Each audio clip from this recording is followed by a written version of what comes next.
name is Tove Holm, and I come from the Baltic Sea Challenge. I have actually a colleague here. I'm from a different city. So this is a network, an international network that works for enhancing water protection in the Baltic Sea and enhancing sustainable development in the Baltic Sea. And I work in Turku, which is about 160 kilometers west from here. And I also have a colleague here in Helsinki, who works in Helsinki and the Espoo area, Lotta, and she works also full-time with this, but she had to go to she is attending the Baltic Sea Region Strategy Forum in Tallinn at the moment. So that's why she could not attend today, but she sends her regards. And she has worked with this a long time, from the beginning actually. So we have been working about 10 years, and I have myself started at this position about half a year ago, so I don't know as much as her, but I will do my best to answer your questions if you want to know more. I have myself worked with education for sustainable development in higher education, my former career, and there it's very important. I mean, I worked with different fields, actually all fields that you can educate actually in Finland and the Nordic countries. And I think that the most important thing is to enhance collaboration between different disciplines. So that's why I was really eager to get the possibility to come here, because I think this is a very good thing to combine art and enhancing sustainability issues. So that's I'm glad that we got this connection here. So today I will just shortly tell you about what actually the Baltic Sea Challenge is doing and what it has done, and what the future plans are for that network. And the Baltic Sea Challenge, it was, as I mentioned, it started 10 years ago. So it was the mayors of Helsinki and Turku that started it. 10 years ago, the first Baltic Sea strategy, European Baltic Sea strategy, was launched. And then the mayors of Helsinki and Turku wanted to do something for enhancing their work for the Baltic Sea. And Helsinki is the biggest city we have, the capital in Finland, and Turku is the 6th largest town we have at the moment in Finland. And so the mayors actually were the ones who wanted to launch this, and then started by working within the cities, within Helsinki and within Turku, and they made this program and got some different units from the different cities to work for enhancing water protection in the Baltic Sea. And then pretty soon they started, of course this had from before international cooperation, so they started to involve also others into this network. And at the moment we have 270 organizations that are involved. So it started with the cities, but then they started to invite different organizations to the network.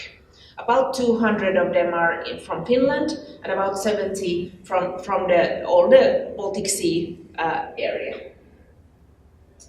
And it's it focuses on this action at the local level. So it actually tries to get organizations, schools, and different NGOs to start some local activities. And it's not only the environmental aspects of sustainable development, it's also the economical and the social aspects, like competitiveness and welfare that are enhanced within this network.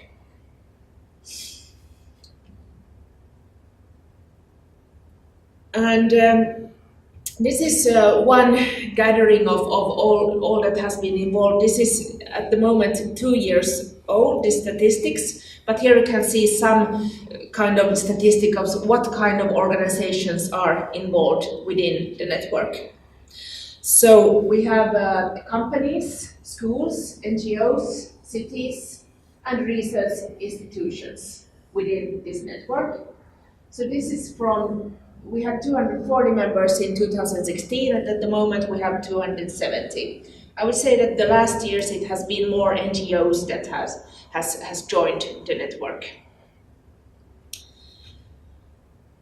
And when you join the network, you make this sign, you make this Baltic Sea action plan. You actually promise to do something for the Baltic Sea, something new that you have not done before. So it's also a possibility because we have many members that have been in this network for 10 years. So then they usually update their plan and try to find out new things to do. So this is also something that we're doing to encourage our current members to actually update their plans. And then we organize events in the different cities, and also international events, and join international events. As I mentioned, that Lotta is now attending where they are discussing the Baltic Sea region strategy. So she is there attending and listening to what's going on, and trying to also to enhance the cooperation and the networking for that.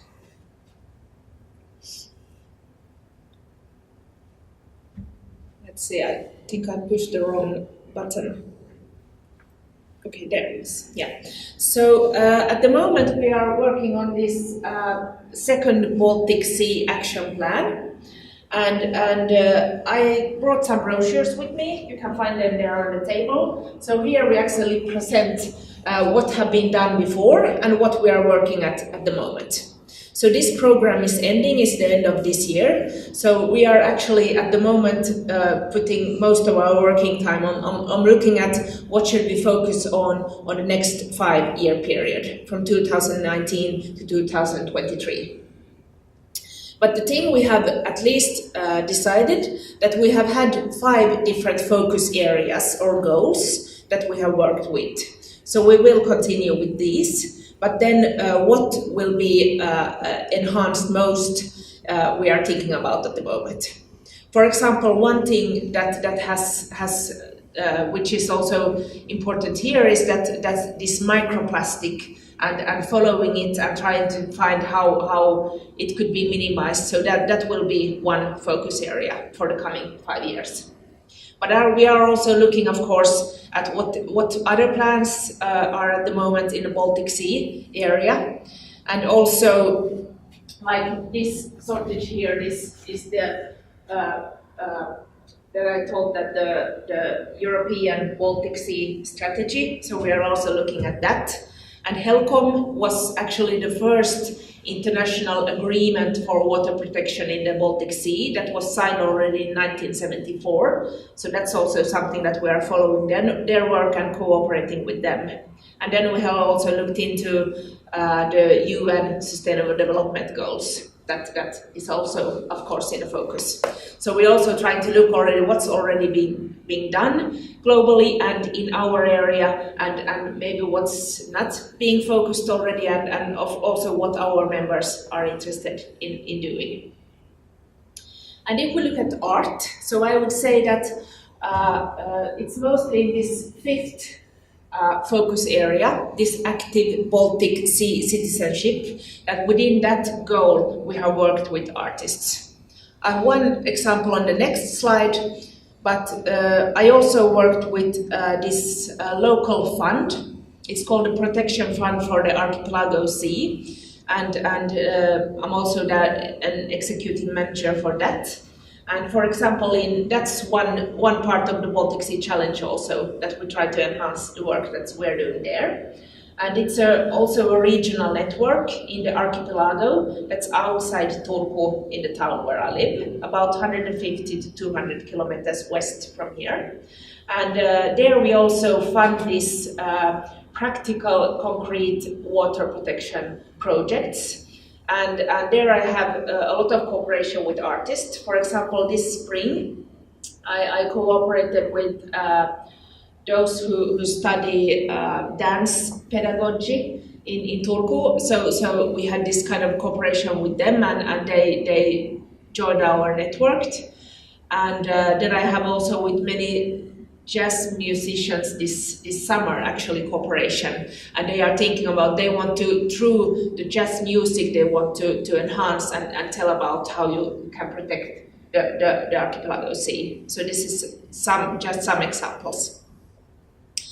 But then also within this Baltic Sea Challenge, we have each spring this shore trash. We have had this beach cleaning event in Turku and in Helsinki and in Tallinn and in St. Petersburg in many springs about the same time, in April or May, and where citizens come and join and clean the seas, the shores, of course. And in Helsinki, they have had this cooperation with one artist here. So she has joined this shore beach cleaning event and made also art during this event. So that's as one example of what we have done. And shortly, what we do, this is we don't. I mean, this is free of charge, but you can't. That also means that the projects that are involved or the members that are involved, they cannot get any funding from us. But of course, in a network, you can, of course, that's a good place if you have some ideas to find out maybe where you can find funding for if you have a good idea or something. So it's a network with expertise and know-how. And it's usually concrete water protection measures that are developed within our network. And I would say that we also had this bank of action and toolbox that can be used of members, and there you can find out what else is done and maybe find partners if you need partners for some project that you are planning to do. And so I think it's kind of a big network for people who are interested in enhancing water protection for the Baltic Sea. And you're all welcome to join. You can just join and just fill in a form and then tell about something that you plan to do. So this is one way to. I mean, it's also a possibility to bring forward what you are doing to others. And here are lastly some pictures of what we are doing. This is actually what we're doing. So we don't have own projects within this network, but we more try to enhance others to cooperate and to bring their work forward. So we go to different seminars, we organize seminars for our members, and then we also, of course, politicians, then we also try to get to work for these things and cooperate with these always different international and national organizations that are working with the same agenda or in the same field as we. Yes, thank you.